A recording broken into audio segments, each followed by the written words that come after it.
you heard the lady. Haha! Dancing move.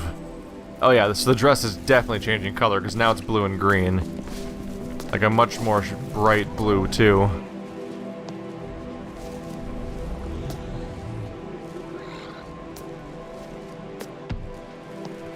This time the ball had a circle on it. I suppose we'll see. Hey big guy, how you doing? You having a good time? Oh, he's leaving. Bye. Guess we can't all be happy. I'll just take all the happy for me.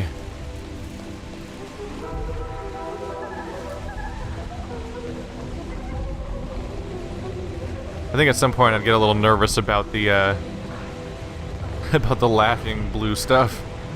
If that was a constant in my life, I'd be a little nervous about why there's random geometric shapes that giggle when I touch them. Yay! The paper planes don't pester me anymore. That's great. In all honesty, dancing through the hazards gets a little old, so the fact that I'm going to continually churn hazards into things I don't have to dance through anymore is definitely encouraging. That means that you do it the most at the beginning of the game and less in later parts of the game, unless it suddenly exasperates itself midway through the game or at the end.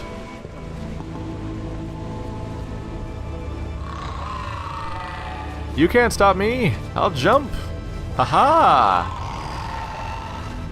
I can jump through your screams. Is a sentence I did not expect to say today, but okay. Got a big nasty tongue. He's got the creepy cat ears, but no apparent... Wow, he's actually really creepy. Uh-oh. Got distracted by the creepy. He was invading my personal space. Got big creepy cat ears, giant black tongue, no apparent face? I mean, no apparent mouth?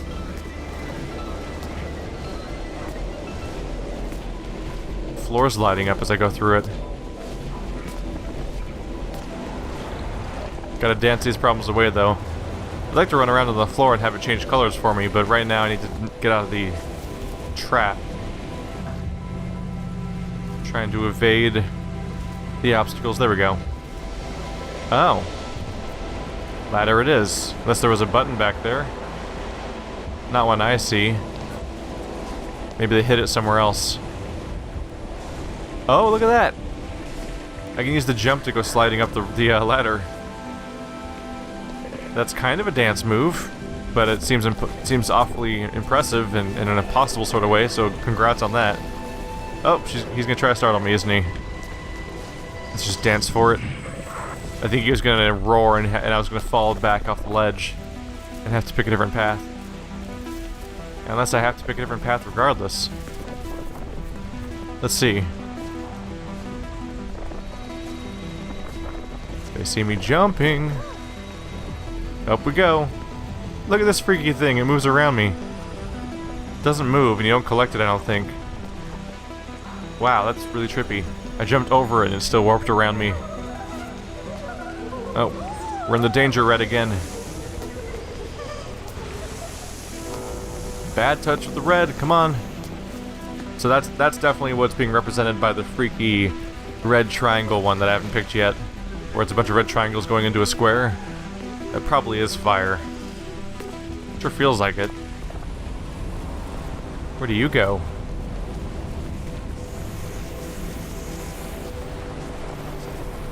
It's just a hop and a skip away. With a little bit of tilted gravity. No big deal.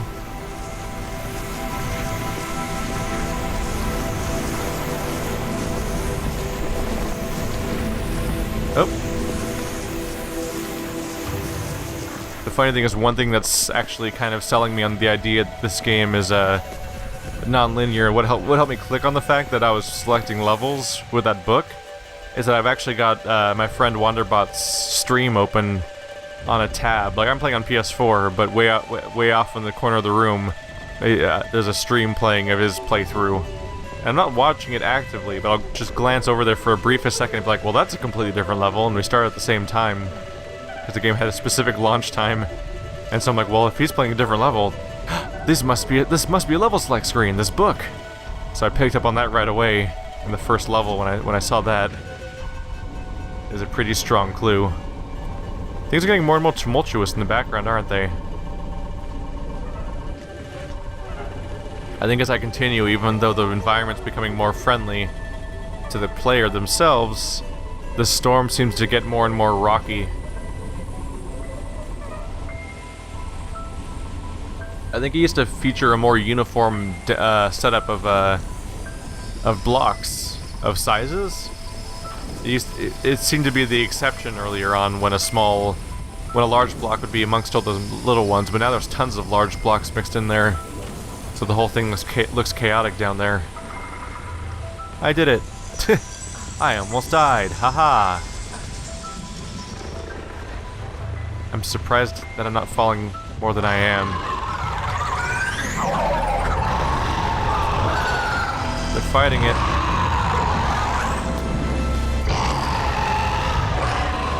It's queen versus monster now.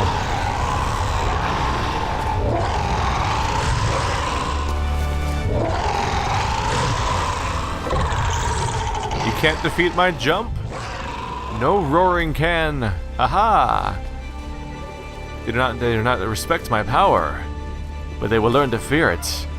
Because I have glowing ribbons, man. They're adorable. Yep.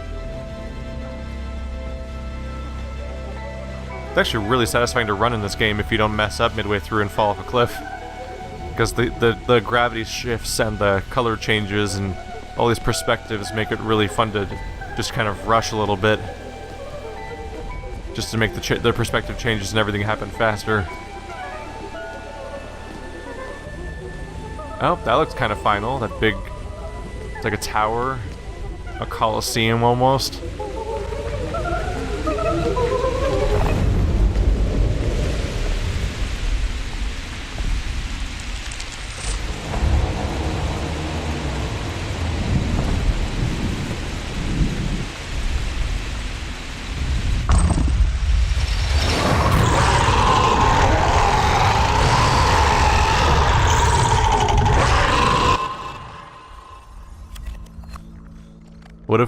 What if the monster's just another part of the list of hazards?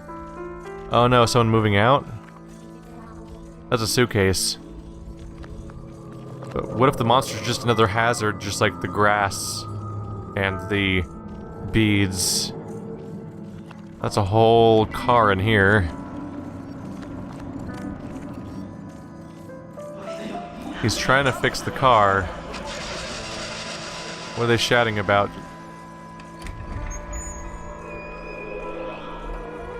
And the day that car troubles become a moment of strife. This can be part of an unhappy marriage, it's just when you have people just yelling at each other.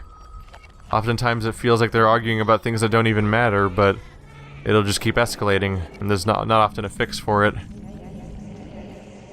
Usually it's just because they're actually arguing about something else entirely, or because of something else entirely that isn't the subject of the actual argument. Anyone with divorced parents has some element of this experience, although if you're as young as they are, you may not retain the details as well.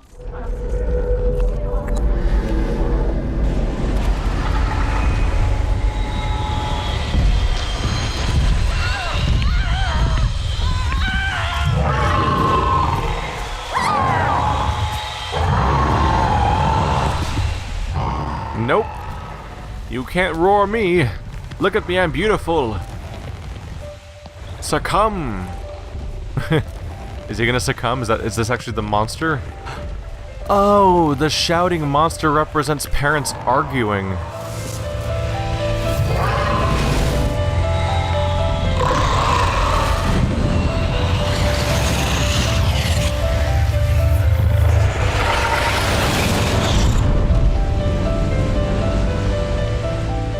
That's what we're dealing with here.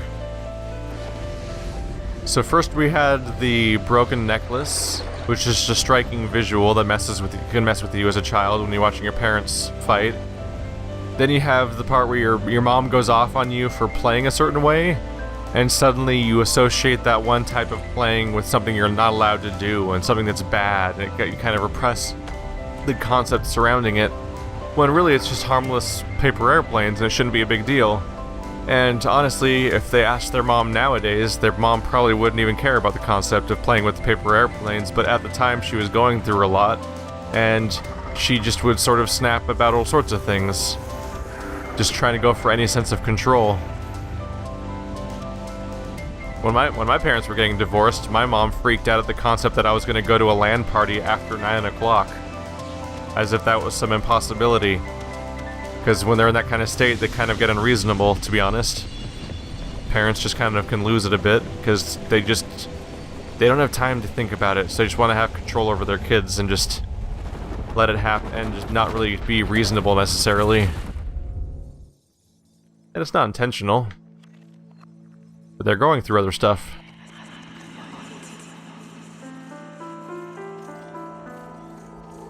As far as divorces go, I was one of the lucky ones, because my parents got divorced when I was about 18 years old. Oh yeah, we're definitely adding details to this hallway. We have a crying boy now.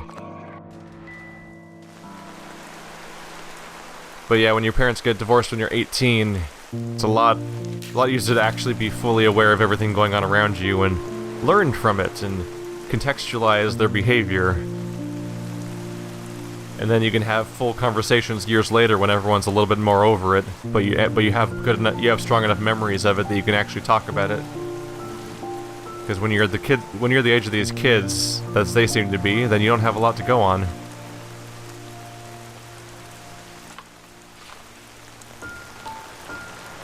Oh, we didn't walk this time. I guess we're kind of at a beach, aren't we? Should take out the fire next. The trees. Only a few more.